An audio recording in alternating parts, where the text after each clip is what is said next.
Nous sommes aujourd'hui au cœur de la vallée du Genêt, puisque ce nouveau numéro de Trésor caché touche le petit bourg de la Chaise-Giraud. Alors partons tout de suite vers le centre pour retrouver Jean-François Biron, maire de la commune.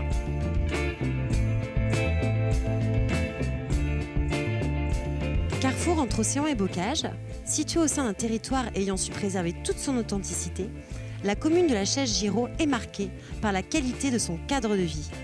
Effectivement, depuis plus de 10 ans, la ville suit un plan général d'aménagement dont l'objectif principal est de préserver patrimoine bâti et patrimoine naturel. En 2013 et en 2017, cette action est reconnue par l'obtention du prix départemental Paysage de votre commune, qui récompense les démarches, qui associe la mise en place d'aménagements liés à l'identité des bourgs et le respect de l'environnement. Avec l'exemple de la Chaise-Giraud, nous verrons comment sensibiliser les habitants à une approche globale du paysage.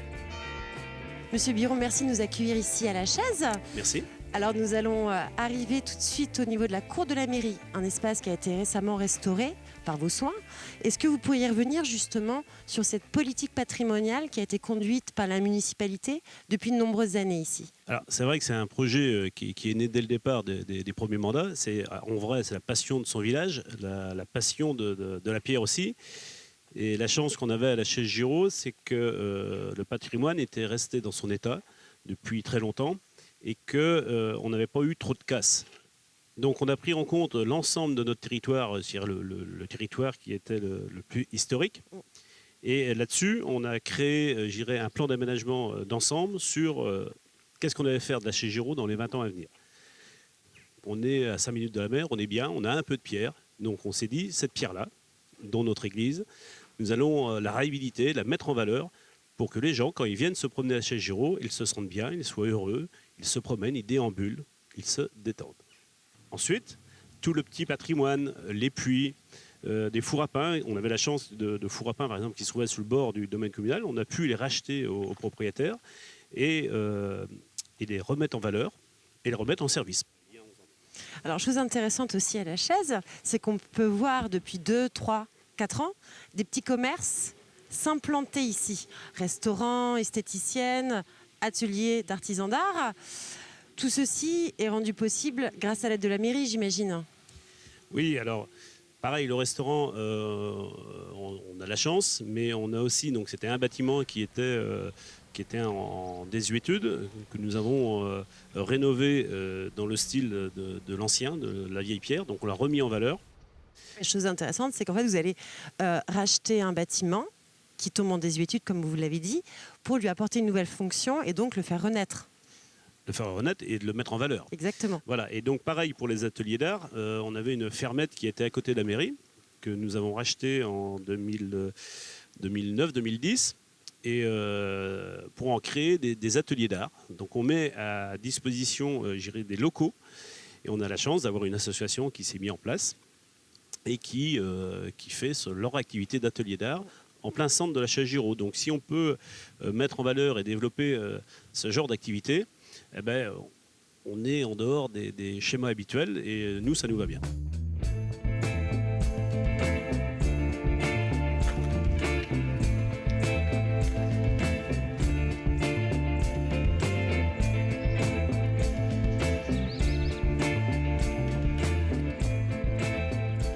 Donc nous allons parler un petit peu paysage.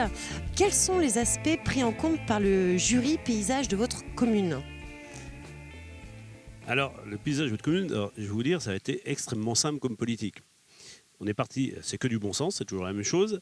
On a dit on va laisser la nature faire et on va sélectionner les plantes qui naturellement poussent. C'est-à-dire qu'on est passé en zéro phyto il y a déjà 10 ans. Donc on était dans les premières communes. Bon, je ne vous explique pas qu'au départ, à cette époque, ce n'était pas à la mode. Donc on a fait quelques remous, on a eu quelques éclats de voix avec certains riverains.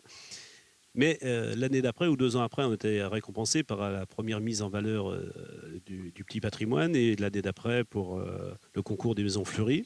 Alors comment choisir les espèces justement pour tel ou tel secteur ?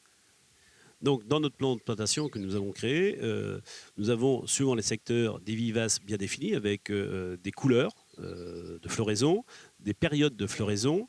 Tout ça est mis par écrit, et pareil pour les arbustes et pour les arbres. Donc, suivant un secteur, s'il est sec, humide ou semi-humide, et suivant s'il est dans le centre historique ou dans l'agglomération proche ou les lotissements, mais on choisit nos arbres, nos arbustes et nos fleurs par rapport à ce plan de plantation. Et on part de cette simplicité-là pour arriver à faire aimer, j'irais, ces plantes et ces vivaces qui poussent naturellement. C'est-à-dire que, alors financièrement en plus, bon, plus d'eau, puisqu'on n'a plus de fleurs, j'irais, en pot. Et après, c'est que de semences. Donc ça ne coûte rien. Et par contre, ça peut être très sympathique. Et si votre rue est bien gérée, si vous avez bien calculé les périodes de floraison, on pourrait avoir sur nos voiries, de mars à novembre, on pourrait avoir des fleurissements tout le long de l'année.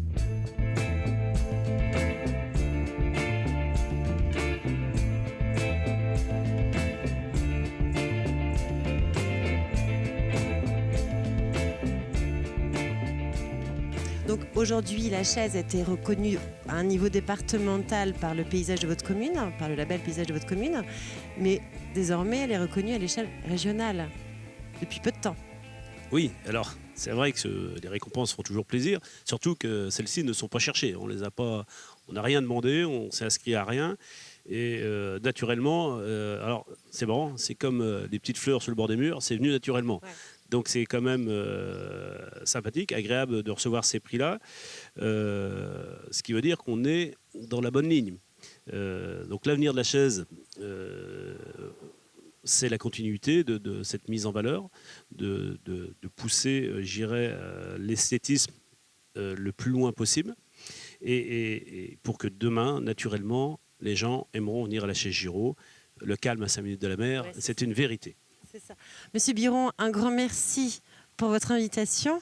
Bon courage pour la poursuite de vos missions, parce qu'on voit que la chaise bouge, est en chantier et participe justement à cette valorisation qui vous tient tant à cœur. Donc merci et bon courage pour la suite. Merci bien.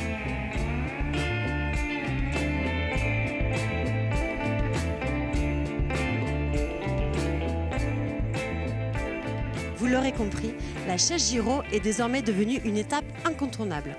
Alors si vous souhaitez découvrir le territoire de manière ludique et pédagogique, un sentier d'interprétation de 5 km a été aménagé pour faire ressortir tout le potentiel patrimonial.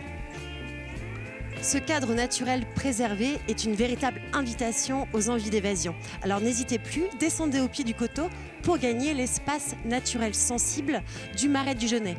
Une zone Natura 2000 qui conserve une forte biodiversité dédiée aux amoureux de la nature.